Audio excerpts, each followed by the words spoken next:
the first thing that I want to emphasize is the difference between factoring and solving. Most of what we've been doing so far is factoring. But now we're adding in an equal sign. That means to solve. And read the directions. I see it all the time on assessments that have both of these things together, factoring and solving. The ones that I want you to solve, you only factor, and the ones that I want you to factor, you somehow solve. You cannot solve if they don't give you an equal sign. And if they don't give you an equal sign, don't put one in. Okay? Don't add in an equal sign when there's not already one. Okay? Because if there's not one, then the most they want you to do with it is factor it. Okay? It's either simplify or factor. The equal sign is what means that we can solve. So pay really, really close attention to the directions and how the equation is written. Okay? Outside of that, 90% of what you do with them is the same. Solving just adds in another step at the end. Okay? So it still hinges on factoring. And we're mixing in all of our different factoring techniques. We'll have trinomials. We'll have greatest common factors. We'll have factor by grouping. We'll have perfect square trinomials. We'll have sum of cubes. We'll have difference of cubes. We'll have difference of squares. We will have all of those different factoring techniques. So it really, really becomes important that you can synthesize all that information together and identify how can I factor. What is the next step to factoring? Start with your GCF. See if you have a special case polynomial. And then use any of your other methods for factoring. When we're solving, the first thing that we have to do is make sure that it is in standard form. Okay? Standard form means that the equation equals 0. You need to get the equation set equal to 0. So you need to simplify all your like terms and get everything to one side of the equation so that you have all of your stuff equals 0. Okay? Because without it equaling 0, we can't use our zero product property. Okay? So I have a couple things I can do to simplify this. I've got distributive property. We're going to combine like terms. And then we're going to move terms back and forth across the equal sign. Okay? Distributive gives me 3x squared plus 12 plus 5. And then negative 6x squared minus 12x plus 13. Okay? Like terms. 12 and 5 combine to give me 17. And negative 6x squared minus 12x plus 13. There's no like terms there on the right side, so I can't simplify anything else there. So now I need to move stuff to one side of the equation.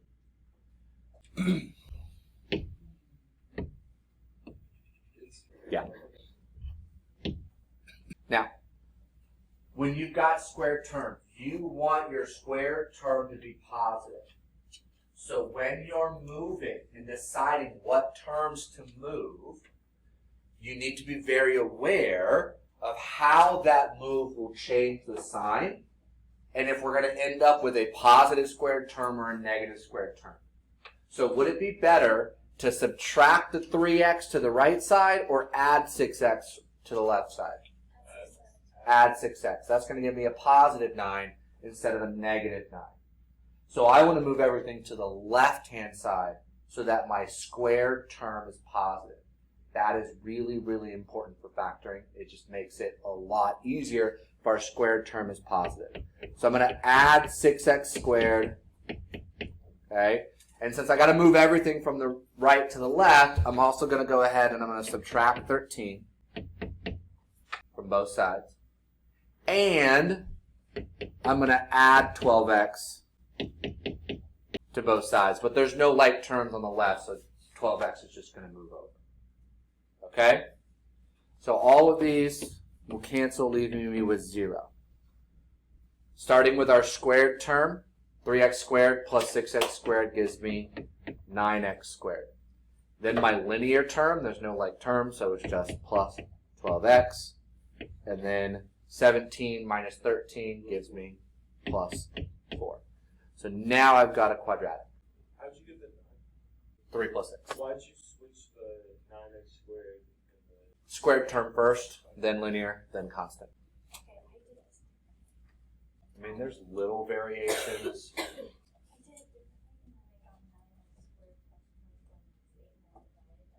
If you got different numbers than that, I mean, okay. So I have to move everything over to the left, right? So I have a negative 12x, I'm going to add 12x, I'm going to add 12x. There's just nothing like terms for it to combine with, so it just comes along. And I wanted it in this order.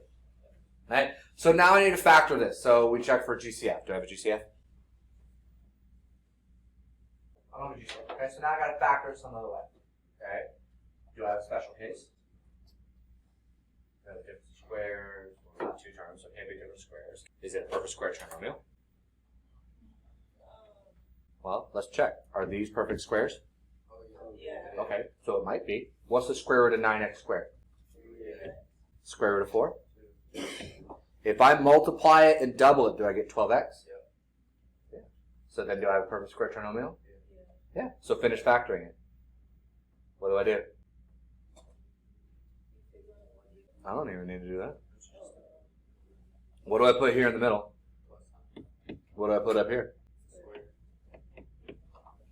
Okay. So I got a factor. Okay. Most of the examples you saw yesterday, we factored and we got two distinct factors, right? When I ended up with two distinct factors, how many answers did I end up with? All the things you factored yesterday, how many answers did you get? 2, right? If you got two distinct factors, you ended up with 2 answers. That's the case with quadratics. Squared polynomials have 2 solutions. And it plays into something we're going to cover a little bit more later. Okay? You're going to get 2 solutions. Now, when we have the special case of a perfect square trinomial, I still have 2 factors. I still have 2 solutions. But because the factors are the same, the solutions are the same. So I only have to do it once. Okay? So a perfect square trinomial gives me one unique solution. I have the same answer twice. I don't need to write it twice. I just need to write it once. Okay? So once we have it factored, okay, it's factored, and note how that equals 0. This is still here. It's still here. Okay? It's still there. So now that I have it factored, I need to solve. And this is where our zero product property comes in handy. And this is where it differs from factoring to solving. This is the changing point. Everything up to this point has been stuff that you've been doing on some level. So not a whole lot different. Okay?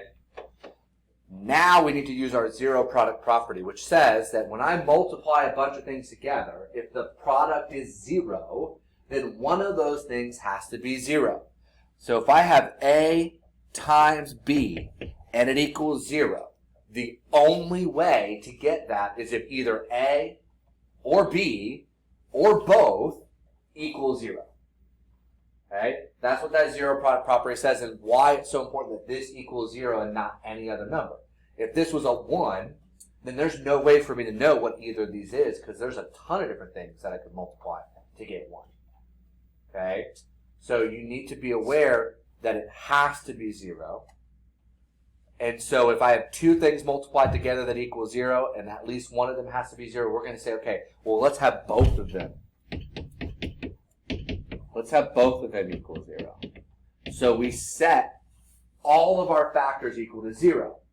Now these are the same. So is solving them separately going to give me a different result? No. So we don't need to focus on doing it again. We'll just do it once.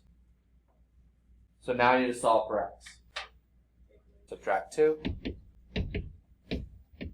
And then divide by 3.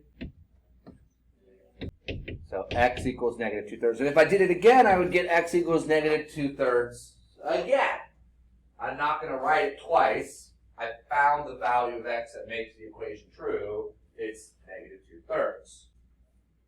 Okay, so twice. I'm not going to write it twice. I just have it once. Okay, so all of our quadratics are going to have 2 solutions. Sometimes it's the same answer twice. Okey-doke? Yes. So first, make sure it's in standard form. If it's not in standard form, you need to get it to standard form. This is standard form, right here. If it's already in standard form, maybe it's only one step to get it to standard form. Standard form means get it equal to 0. Once it's in standard form, then you factor like you've been factoring. Okay? And then once it's factored, we're adding in the solving step. All right? Is that in standard form? No, because it's not equal to 0. So I need to get everything to one side. Okay, so I subtract 16x. Those aren't like terms, so I cannot combine them.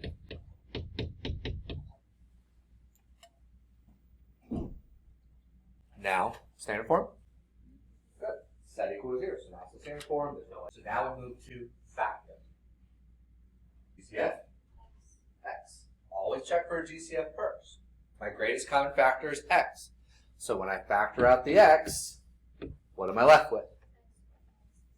X squared minus 16. Okay, and again, equals 0. It equals 0.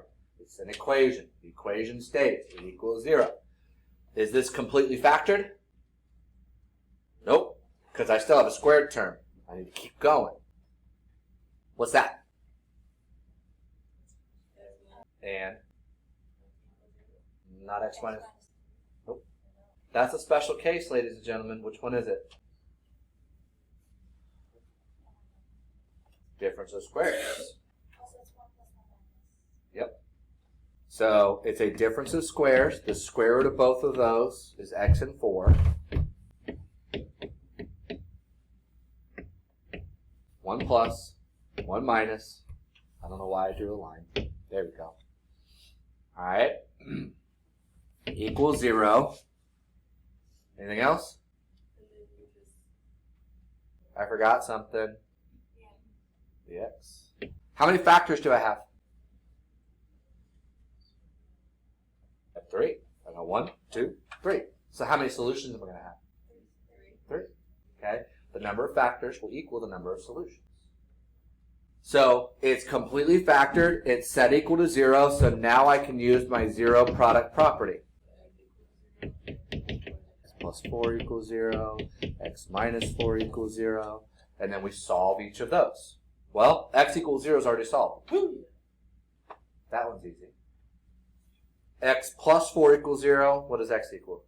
Good. X minus 4 equals 0. What does x equal? 4. So I have 3 answers. 0, -4, and 4. 3 answers.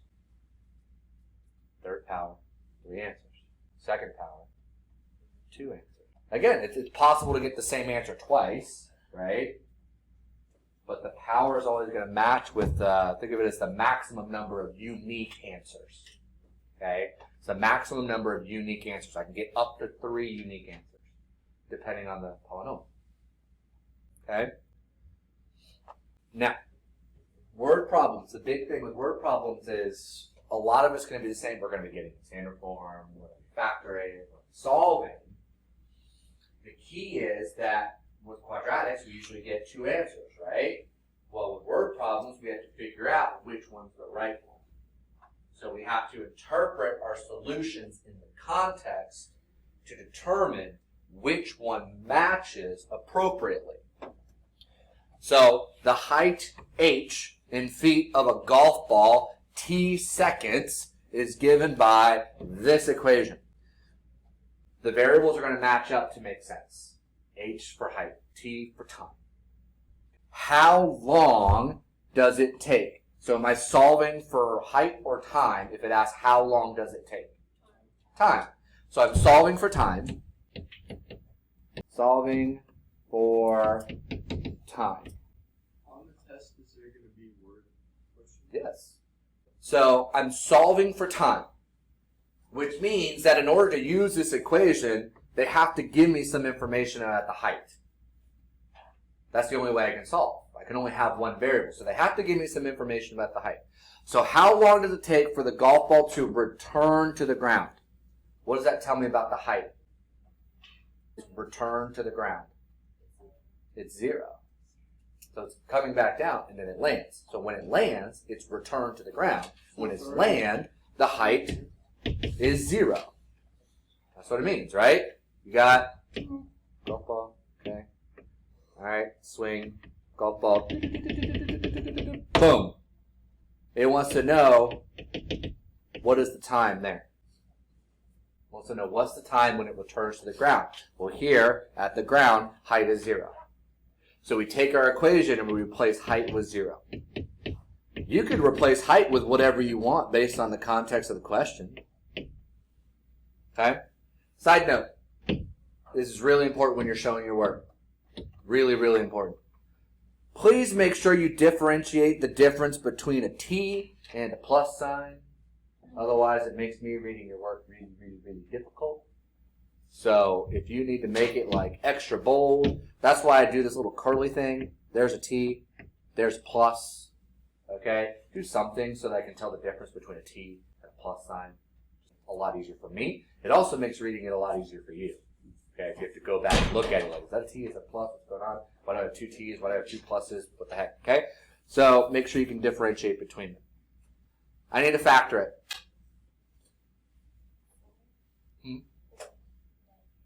There's a bigger GCF. There's a bigger GCF than -4. -16. Again, I want this to be positive, so I'm going to factor out a negative so that it's positive now. -16. Do they have anything else in common besides -16? T. So I'm left with T. And then what is 96 divided by -16? -6. Okay. So I've got 2 factors, which means I have how many possible solutions? 2. So again, I'm going to have to figure out which one's the right one. Set them both equal to 0. So I've got time equals 0, and I've got time, let me finish that 6 off, equals 6. If I want to figure out that time, which one makes more sense, 0 or 6? 6.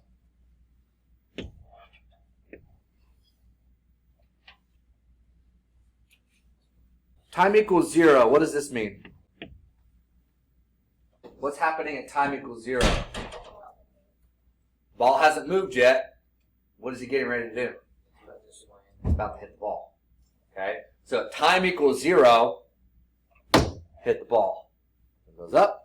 6 seconds later, it hits the ground. Okie doke. So you got to interpret the answer based on what's given, because we're often going to get 2 solutions.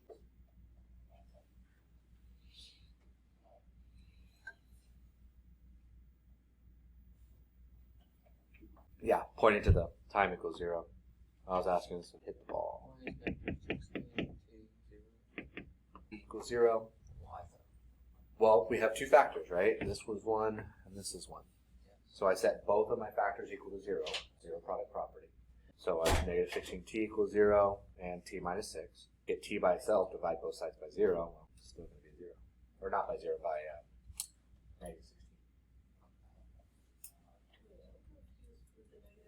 -16 times what gives you 0? No, not anything. 0. You can divide both sides by -16. 0 divided by anything is always 0. What's with the other side? If I have t minus 6 equals 0, how do I get t by itself? I'll divide 6, I add 6. Alright. I'm not going to, well, I need to solve it. Okay. The product. Product means multiply of 2 consecutive positive integers. What does consecutive mean? One after the other. Okay? So, if I have the number 5, what's a consecutive number to 5? 6. How do I get from 5 to 6? Add 1. What's a consecutive number to 6? 7. How do I get from 6 to 7? So consecutive number means adding one to the previous to get to the next one, right? If I wanted consecutive even numbers, well, to get to the next even number, what would I have to do? Add 2, right? So if I wanted consecutive even, I could add 2 to get the next even number. Okay, so you have to think about how do you get from the first to the next, and the next, and the next, and the next. So I'm adding those together, right? So I've got multiplication, and then I've got 2 numbers, one, and then one where I add another. Okay? So 2 consecutive positive integers. So I have a number, and then I have that same number plus 1. That gives me the consecutive numbers. Their product is 132. So I can write that as an algebraic equation. If I have a number and its consecutive number, and I multiply those together, and I get 132, now I can solve for the first number. Okay? Now it's a quadratic. Quadratics usually give us what? How many solutions? 2 numbers, right? They usually give us 2 solutions. Those two solutions are not going to be the 2 numbers because I'm solving for x. X represents the first number. So when we solve this quadratic, it gives me possibilities for the first number, and then we have to decide which one makes the most sense and then use that to find the second number. Well, luckily we just add 1 and we get the second number. Okay? So multiply these. Am I in standard form yet? No, what do I need to do? So how do I get it to equal 0? Subtract 132. Good. Now I need to factor it. Positive 12 and negative 11. Okay. Positive 12, negative 11. Multiply to give me negative 132, but add to give me positive 1. Okay, so now that it's factored, what am I going to do with my factors? Set them equal to 0. X plus 12 equals 0, and x minus 11 equals 0. Subtract 12. X equals negative 12, or when I add 11, x equals 11. So remember, these are possible first numbers. Possible first numbers. Either negative 12 or positive 11. Which one am I going to pick? Why? Yeah, but negative 11 times negative 12, or negative 11 and negative 12 also gives me 132. Huh? It specifically says positive. Specifically says it has to be positive. If it didn't say positive, if it just said 2 consecutive answers, then you have 2 possible answers. You could either have negative 12 and negative 11. Those are consecutive. And they multiply to 132. But they're not positive, so I have to eliminate those. So I have to go with 12, 11, and 12. So 11 and 12 are consecutive and positive, and the product is 132.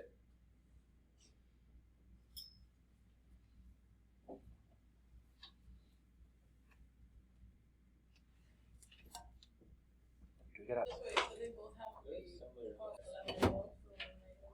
So because it says it has to be positive, then 11 is our, of the options, negative 12 and 11, we can't use negative 12. So this gives me my first number, and then to find the second number, I have to go, okay, well, what's consecutive to 11? 12.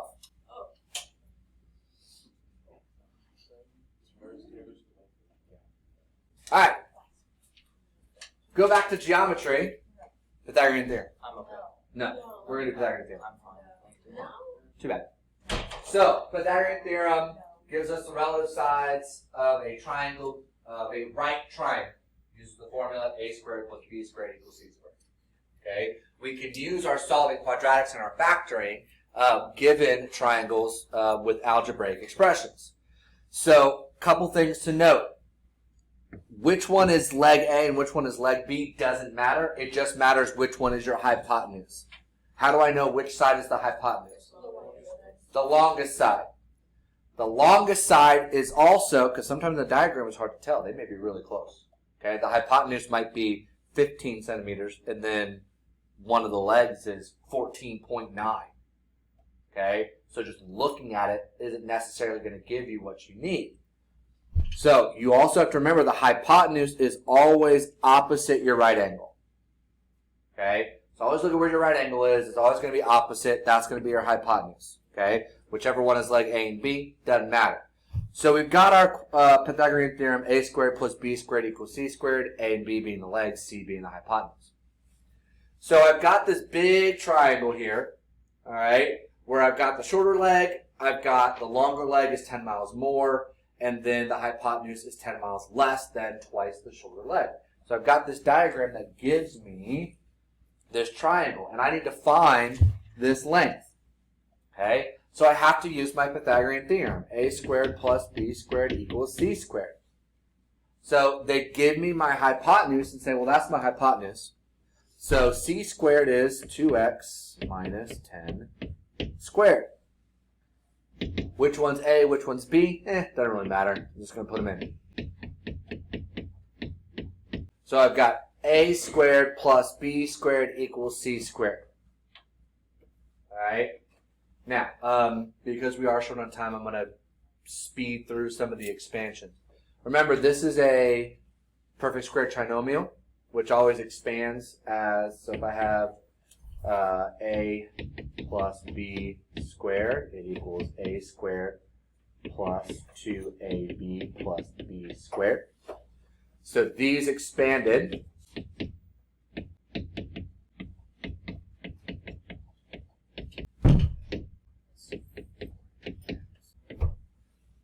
Okay, x squared plus 20x plus 100 equals 4x squared minus 40x plus 100. We're going to combine and simplify.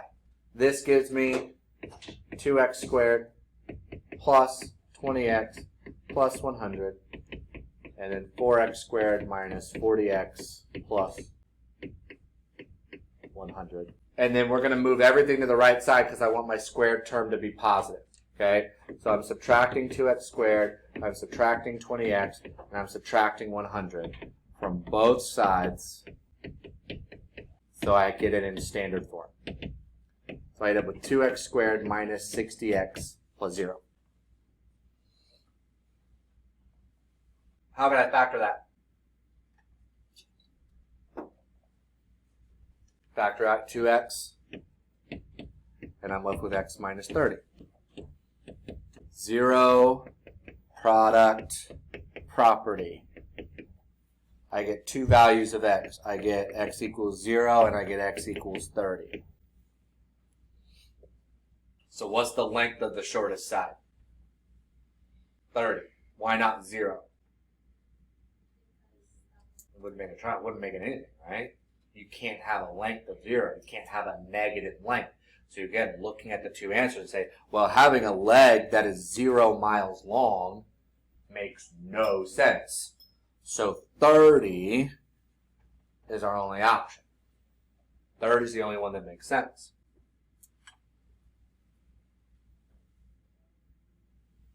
Is that last number 100?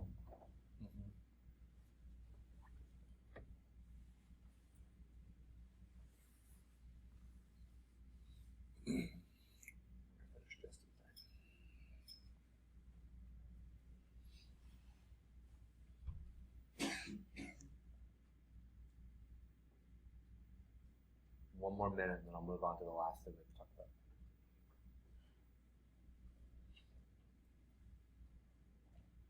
So, we're talking about quadratics, so we usually get how many answers? 2, right? And then we got that cubic, that third power polynomial. How many answers did we get? 3. Okay? So the number of solutions, the number of factors, they all line up. And they give us something that's very, very important when we look at the graphs of the equations. They give us the x-intercepts. Okay? So we have some terms that you need to be aware of that we use almost interchangeably. And they're talking about essentially the x-intercepts. Okay? We started with solutions, right? That was one of our terms. Okay? Solve. What are the solutions? The solutions give us the x-intercepts. They're also referred to as roots or zeros. Okay? solutions, x-intercepts, roots, zeros. Those are all terms that are talking about pretty much the same part of a graph, okay, the x-intercept. So when we've got our polynomials and we factor them and say, okay, well, I've got 3 factors, which means I have 3 solutions. Well, solutions talk about x-intercepts. Solutions talk about roots. Solutions talk about zeros. So all of that corresponds and tells me how many x-intercepts I'm going to have on my graph, and I can use that to either identify a graph or to graph the polynomial, combining it with end behavior. We talked about end behavior earlier in the year. It's going to come back around. So when I look at f of x, and it's already factored for me. It's already factored for me. How many factors do I have? How many factors do I have for f of x? 3. So how many solutions am I going to have? 3. So how many x-intercepts am I going to have? 3. So I need to look at these graphs and I see, okay, well, which ones have 3 x-intercepts? The second one and the third one, right? They both have 3 x-intercepts. So it's going to be one of those two. So I just need to figure out which one it's going to be. Well, that's where our zero product property comes in handy. We set all our factors equal to 0, and I get x equals 0, x equals negative 3, and x equals positive 3. So we look and say, okay, well, this is negative 3. Okay, that matches. This is 0. Oh, and that's 3. So all 3 of these intercepts match with those 3 solutions. So f of x, its graph, is b. If I look at g of x has how many factors? So how many solutions? So how many intercepts? 3. Process of elimination, I could go to c, but if I didn't have process of elimination, we want to look at the factors and the roots. X plus 3 equals 0 gives me x equals negative 3. X minus 3 equals 0 gives me x equals 3. X minus 1 equals 0 gives me x equals 1. Negative 3, 1, and 3. Those all match up. So that one's C. H of x has 2 factors. So h of x has 2 solutions. So h of x has 2 intercepts. Negative 3 and 1. Negative 3 and 1. So the solving, the factoring leads us to solving. The solving leads us to roots, and the roots leads to graphs. And then we're going to add more stuff into the graph and those key features as we move in to more and more complex functions, but everything kind of ties in together. Okay, we're really getting to the point where everything that we're doing is building and building and building and building.